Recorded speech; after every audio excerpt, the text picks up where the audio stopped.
네, 안녕하십니까. 반갑습니다.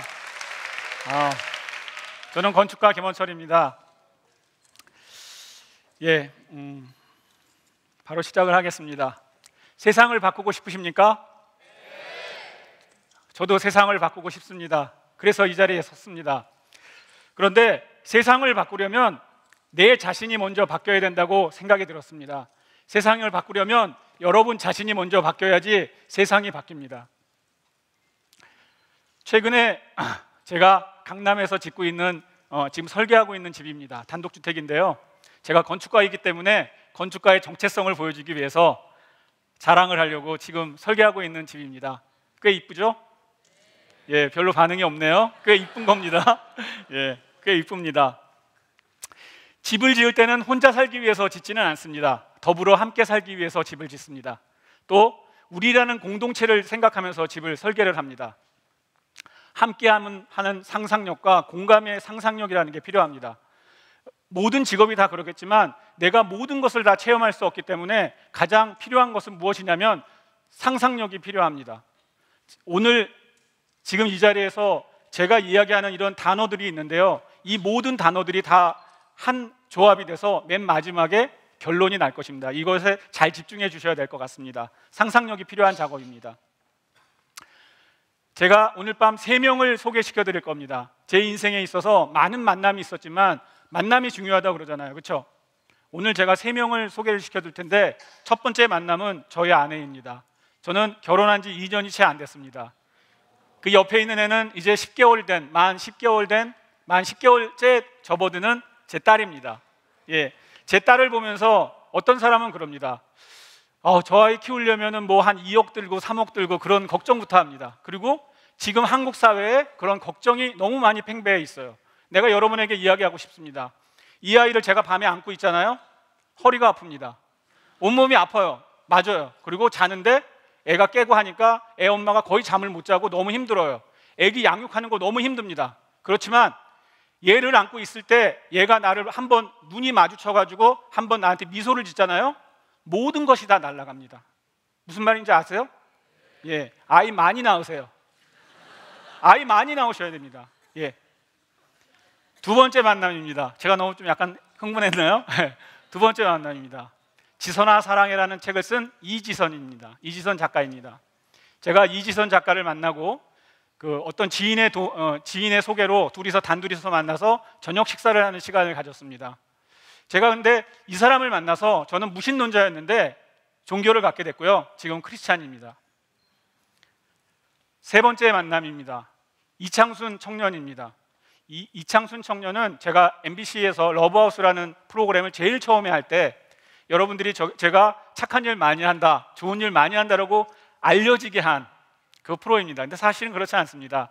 제가 회사를 홍보하려고 MBC 러브하우스라는 곳에 이렇게 출연을 하게 되었습니다. 그래서 가장 먼저 그 집을 지어준 청년이 이창순 청년입니다. 이 청년의 상태는 목 아래로 하반신 마비가 있습니다. 아무것도 움직일 수가 없었어요. 그런데 제가 이 친구 집을 이렇게 방문을 해서 이 친구와 같이 이렇게 대화를 나누는데 이 친구가 저한테 그러더라고요. 자기는 2002년도 한일 월드컵 때까지만 살고 싶다고. 제가 2001년도 11월 달에 만났는데 2002년도 한일 월드컵이 언제 했죠? 6월 달이었어요. 삶에 소망이 없습니다.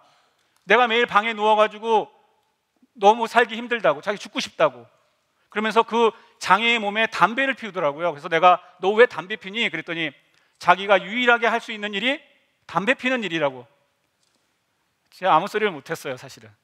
그래서 제가 정말 그런 회사를 홍보하기 위해서 시작한 일이지만 어떤 생각을 하겠냐면 제가 그런 장애를 갖고 있는 사람처럼 상상력이 필요하다고 생각했잖아요. 그렇죠?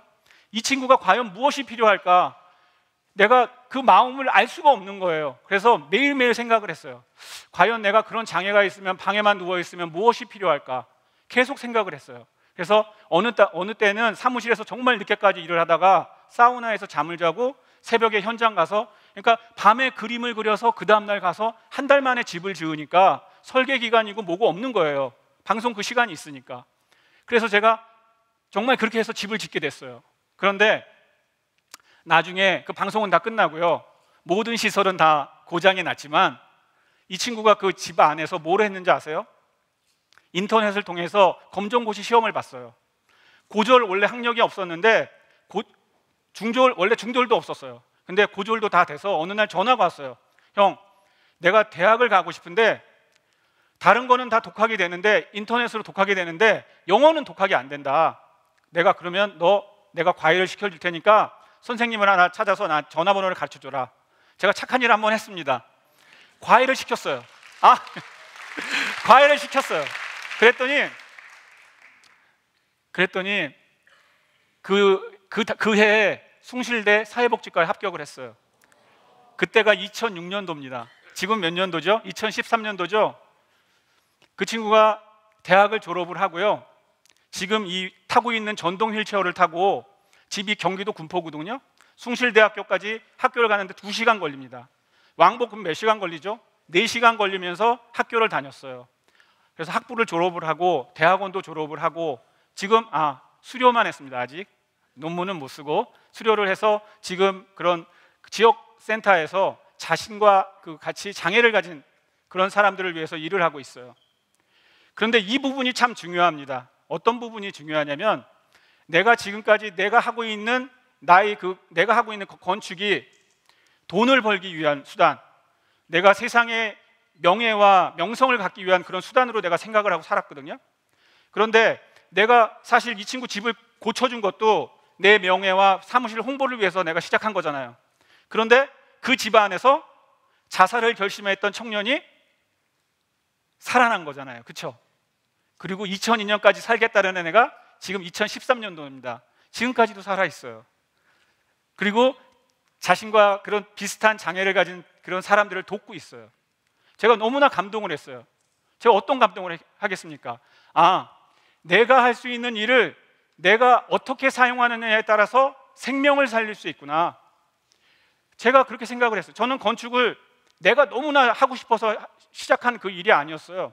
제가 대학을 갈 때 건축과를 가면 중동 건축붐이 불어가지고 제가 나이가 49입니다. 그래서 제 때에 중동 건축붐이 불어서 건축을 하면 밥 먹고 사는 걱정이 없었기 때문에 제가 건축을 했어요. 그런데 제가 이 친구와의 만남을 통해서 사무실은 홍보는 많이 됐습니다. 제가 어딜 가든지 다 아는 사람이 됐잖아요. 그렇지만 돈은 많이 못 벌었어요. 돈은 많이 못 벌었는데 한 가지 제가 얻게 된 게 있냐면 그것이 뭐냐면 내가 하는 일로 사람을 살릴 수 있구나. 너무나 제가 정말 이 전율이 왔어요. 그래서 앞으로 내가 하는 일로 사람을 살리는 일을 해봐야겠다. 돈을 버는 일에 내가 너무 치중을 하다 보니까 돈이 안 벌리는 거예요. 사람 살리는 일을 한번 치중을 한번 해보자. 그러니까 어떤 변화가 일어나는지 아십니까? 제가 그래서 회사 이름을 바꿨습니다. Architect for Life. 제가 2008년도에 회사를 정리를 한 적이 있어요. 상당히 아픔을 겪고 정리를 한 적이 있습니다. 쭉 지나고 2011년도에 Architect for Life, 생명을 구하는 건축가라는 그 회사를 만들었어요. 그래서 내가 그런 생명을 살리는 일을 해보겠다 생각을 하고 있었는데 마침 폴 폴락이라는 사람이 쓴 책이 있어요. Out of Poverty라고 해서 전 세계의 90%의 엔지니어가 10%의 부를 가진 사람을 위해서 일을 한다. 이 말은 무슨 말인지 아십니까? 선진국에 있는 사람이 그 전체 인구수로 말하면 10%도 채 안 돼요. 그런데 모든 사람들이 여기에 있는 아마 여러분들도 돈을 벌기 위해서는 돈이 있는 사람들을 위해서 일을 해야 된다고 아마 생각하실 거예요. 그런데 그렇지 않아요. 나머지 그러면 구매력이 없는 90%를 위해서는 누가 일을 해야 될까요? 저와 여러분들이 일을 해야 합니다. 저는 이야기를 하러 나왔습니다.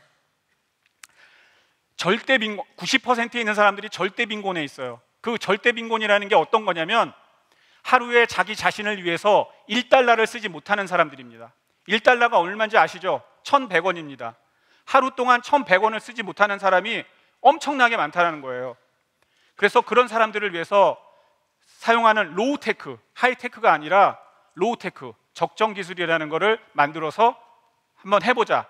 그래서 또 지금 적정 기술을 많이 사용을 하고 있습니다. 지금 보시는 거는 아프리카 지도입니다. 이 표시되어 있는 곳이 7개국 11번을 제가 10년 동안 아프리카에 다녀왔습니다. 회사 직장을 다닐 때는 출장으로 아니면 방송 촬영으로 여러 번을 갔었는데요. 그 중에 에티오피아에 제가 3번을 갔습니다. 왜 에티오피아에 3번을 갔었냐면은 주거 환경 개선 사업을 하러 3번 갔습니다. 그때 처음 방문을 해서는 이 사람들을 위해서 제가 처음에 창순이네 집을 고쳤던 것처럼 그 사람들이 되는 그런 경험을 해야 될 거 아니에요. 그런 어떤 아무런 상상력을 내가 아무리 발휘한다고 하더라도 다른 대륙에 살고 있는 사람을 내가 어떻게 알겠어요. 그래서 처음에 가서 참여 관찰을 했습니다. 이 사람들이 어떻게 살고 있을까. 그게 보니까 움막 안에서 거기서 잠도 자고 거기서 밥도 해먹고 다 해먹습니다. 그런데 문제는 뭐냐면 노동을 누가 하냐면 제3세국에서 노동은 누가 하는지 아십니까? 여성이 합니다. 그럼 그 여성 옆에 누가 있는지 아십니까? 아이들이 있습니다. 그러니까 지금 이게 가장 일반적으로 제3세계에서 쓰는 화덕입니다. 화덕이라고 해야 돌 3개 놓고 쓰는 화덕입니다. 효율이 안 좋고 제일 안 좋은 건 가스와 연기가 막 나오는 거죠. 그 다음 사진을 보면 이게 지금 그 집 지붕입니다. 타르와 먼지와 이 말할 수 없는 것들이 지붕에 쌓여 있는 거예요. 그 천정 안에요. 밖에 아니야, 안쪽에. 연기가 안 나가니까. 이게 사람 몸에 다 쌓일 거 아닙니까? 그래서 아이들과 여자아이들의 여자의 사망률이 엄청나게 높습니다. 통계조차 없어요. 왜냐하면 그런 국가적 인프라가 없기 때문에 통계가 없어요. 자기네들이 얼마나 죽어가는지도 몰라요. 그 사람들은. 그래서 근데 더 안타까운 거는 그런 땔감으로 사용하는데 그 땔감을 주스러 다니는 애들이 다 여자 어린아이들이라는 거예요. 남자애들은 안 해요. 여자 어린아이들. 거기다가 이 여자 어린아이들이 이 땔감을 주느라고 학교를 못 갑니다. 거기다가 더 안타까운 거는 성폭행 그런 걸 또 당해요. 예. 제가 처음에 만든 화덕입니다. 에티오피아는 생활 방식 따라서 화덕이 3개가 필요하다는 것을 제가 잠정 결론을 내렸어요. 그래서 처음에 만든 화덕 틀을 만들어서 현지에 가져가서 현지에 있는 진흙과 시멘트를 섞어가지고 화덕 틀을 만들어가지고, 근데 가장 중요한 게 또 그 안에 있는 그걸 뽑아내야 되잖아요. 연기를 뽑아내야 되잖아요. 보면은 우리가 흔히 지금 옛날에 사용했을 법한 굴뚝 같은 겁니다. 그래서 했고요. 두 번째가 지금 제가 갖고 나온 이 두 번째 화덕입니다. 작은 화덕이라고 해서 제가 만든 두 번째 화덕입니다. 제가 이것을 종이 모형으로 지금 여기 계시죠, 아저씨가? 아저씨 옆에 있는 그 하얀색 그 종이가 제가 종이 모형으로 만들어 가서 이 아저씨 보러 이거 똑같이 만들어 주세요 했으니 이렇게 만들었어요. 잘 만들었죠. 그래서 이것을 지금 한 20 몇 개를 만들어 갖고 20가 정도 하고, 그 다음에 첫 번째 했던 화덕을 해서 한 50가 정도를 만들었어요. 그래서 그 현지에서도 그 집을 러브하우스라고 하고 있습니다. 그런데 제가 붙인 이름은 아니고요, 함께 일하는 우리 한국 청년들이 이렇게 만들었어요. 이 안에다가 진흙을 채워가지고 이렇게 세워서 여기다 굴뚝을 뽑아가지고 이렇게 사용하는 겁니다. 그런데 중요한 거는 제가 3차 이걸 가지고 이제 3차를 갔었는데, 3차 출장을 갔었는데 제가 깜짝 놀란 게 있었어요. 1차 때 만들었던 그 화덕이 있잖아요. 그 화덕이 잘 사용을 안 하는 거예요. 그 옆에 또 돌을 3개 놓고서 그 화덕을 막 태고 있는 거예요, 불을. 제가 절망했어요. 근데 그게 왜 그러냐면 그 사람들 습관을 바꾸는 거잖아요. 그건 어려운 거예요. 내가 제 아무리 뭐 잘한 걸 툭 던져줬다고 해서 끝나는 게 아니에요. 현지인이 되는 체험도 필요하지만 그런 근본적인 문제를 내가 깨닫고 함께 해주는 게 필요한 거죠. 기술만 던져준다고 해결되는 게 아니거든요. 그래서 공감하고 함께하는 상상력이 필요하지만 더 필요한 거는 지속하고 헌신하는 마음이 필요하다는 겁니다. 이 부분이 가장 중요합니다. 지금 왜 세상이 바뀌지 않느냐? 세상을 바꾸고 싶으세요? 소리가 좀 많이 작아졌어요. 여전히 세상을 바꾸고 싶으십니까? 무엇을 위해서 인생을 살 것인가? 왜 성공하는 삶을 살려고 하는가? 그리고 성공 그 이후에 궁극적으로 내가 성공을 해서 하려고 하는 게 뭔가? 잘 먹고 잘 사는 거, 그거 이상 그 다음에 뭔가? 다 죽습니다. 저를 포함해서 여 안에 있는 모든 사람이 다 죽습니다. 결국 가장 우리가 인생을 살면서 가장 중요한 게 뭡니까? 생명입니다. 생명이 가장 중요하잖아요, 그렇죠? 그래서 정말로 세상을 바꾸고 싶으세요?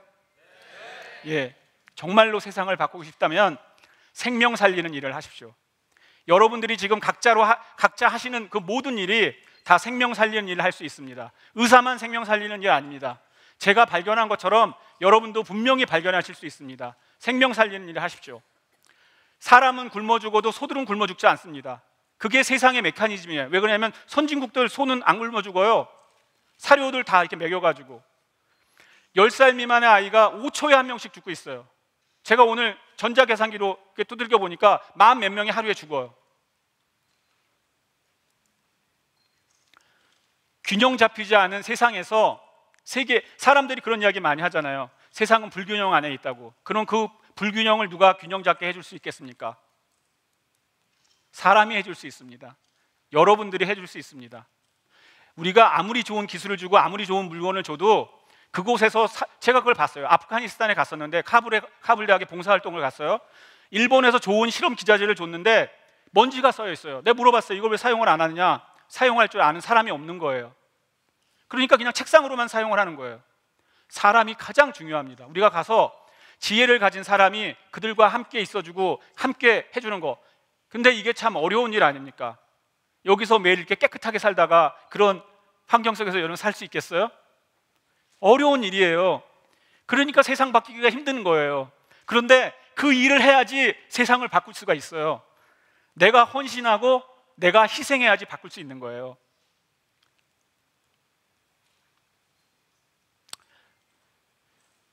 제가 이제 이야기를 마치겠습니다. 저는 여기 계신 모든 사람들이 생명을 살리는 그런 일을 했으면 좋겠습니다. 사람을 살리고 생명을 살리는 일에 여러분의 모든 것을 다 거십시오. 감사합니다.